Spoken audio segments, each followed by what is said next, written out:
Assalamualaikum warahmatullahi wabarakatuh. Halo teman-teman semua. Di video kali ini, aku Kirana Putra dan rekanku Irfan Setiawan akan menjelaskan salah satu materi pada mata kuliah Kapitas Rekta HTN, yaitu tentang kekuasaan kehakiman. So, buat teman-teman semua, jangan lupa disimak dan juga dicatat ya. Baik, untuk materi yang pertama saya akan menjelaskan tentang sejarah perkembangan kekuasaan kehakiman di Indonesia. Yaitu yang pertama itu kekuasaan kehakiman pada masa pemerintahan Hindia Belanda. Pada masa pemerintahan Hindia Belanda dilaksanakan oleh 4 peradilan ya. Yaitu yang pertama ada peradilan gubernemen, peradilan pribumi, peradilan swapraya, dan peradilan desa. Peradilan gubernur yang meliputi seluruh wilayah Hindia Belanda. Selanjutnya itu peradilan pribumi, hanya terdapat di daerah langsung atau administratif daerah seberang. Dan peradilan swapraya yang terdapat di daerah tidak langsung atau otonom, kecuali daerah swapraya atau Pakualaman dan Pontianak. Selanjutnya itu peradilan desa atau yang dalam bahasa kerennya yaitu disebut dengan Dorpsrechtsprak, dengan catatan di samping yang berdiri sendiri ada yang merupakan bagian dari peradilan gubernemen, peradilan swapraya maupun peradilan adat. Nah, selanjutnya yaitu kekuasaan kehakiman pada masa penjajahan Jepang. Karakteristik pemerintahan penjajahan Jepang di Indonesia adalah pemerintahan militer. Pada masa pemerintahan militer Jepang, tidak ada lembaga perwakilan rakyat atau badan legislatif yang berwenang membuat undang-undang seperti halnya suatu pemerintahan demokratis yang berjalan normal. Tujuan utama pada awal pemerintahan militer Jepang di Indonesia adalah untuk menjaga keselamatan dan keamanan personil militer Jepang dan tercapainya tujuan perang. Selanjutnya, yang ketiga yaitu kekuasaan kehakiman setelah kemerdekaan Republik Indonesia. Nah, sejak berlakunya Undang-Undang Dasar 1945 pada tanggal 18 Agustus 1945 hingga kini telah berhasil dibuat 3 buah undang-undang pokok yang mengatur tentang kekuasaan kehakiman, yaitu ada Undang-Undang Nomor 19 Tahun 1948, Undang-Undang Nomor 19 Tahun 1964, dan Undang-Undang Nomor 14 Tahun 1970.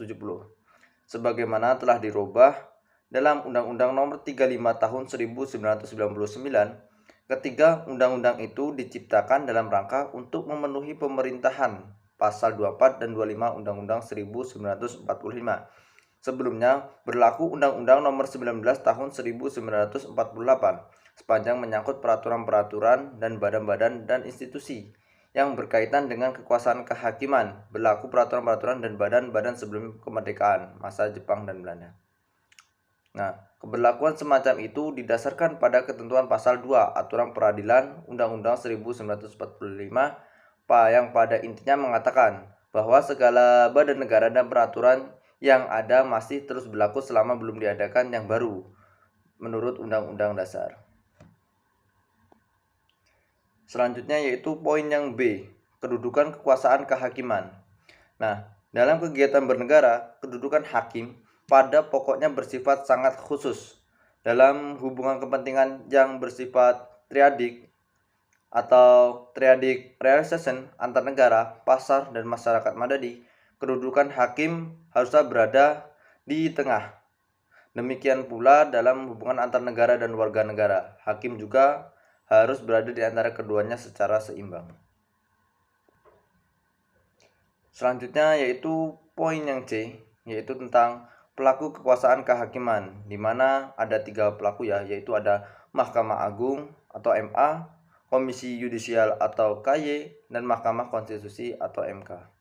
Nah, Mahkamah Agung ini adalah lembaga tinggi negara Indonesia dalam sistem ketenagaran Indonesia yang merupakan pemegang kekuasaan kehakiman bersama dengan Mahkamah Konstitusi dan bebas dari pengaruh cabang-cabang kekuasaan lainnya. Nah, Mahkamah Agung ini membawahi badan peradilan dan lingkungan peradilan umum, lingkungan peradilan agama, lingkungan peradilan militer, dan lingkungan peradilan tata usaha negara. Selanjutnya yaitu Komisi Yudisial. Komisi Yudisial ini merupakan lembaga negara yang bersifat mandiri dan dalam pelaksanaan wewenangnya bebas dari campur tangan atau pengaruh kekuasaan lainnya. Komisi Yudisial bertanggung jawab kepada publik melalui DPR dengan cara menerbitkan laporan tahunan dan membuka akses informasi secara lengkap serta akurat. Selanjutnya yaitu Mahkamah Konstitusi. Nah, Mahkamah Konstitusi ini adalah lembaga tinggi negara dalam sistem ketatanegaraan Indonesia yang merupakan pemegang kekuasaan kehakiman bersama dengan Mahkamah Agung. Dan untuk materi selanjutnya akan disampaikan oleh rekan saya yaitu Kirana Putra. Baiklah, untuk materi yang selanjutnya yaitu tentang struktur kekuasaan kehakiman. Di dalam struktur kekuasaan kehakiman itu sendiri, terdapat beberapa fungsi yang dilembagakan baik secara eksternal maupun secara internal.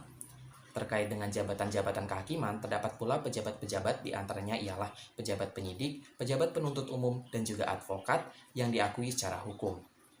Dan untuk hakim sendiri dalam memutuskan perkara tidak bertanggung jawab kepada Ketua Majelis Hakim, Ketua Mahkamah Agung, dan juga Ketua Mahkamah Konstitusi, karena hakim memutuskan perkara berdasarkan ketuhanan yang Maha Esa dan juga bertanggung jawab langsung kepada Tuhan yang Maha Esa yang wajib diimani dan juga diyakini oleh seorang hakim.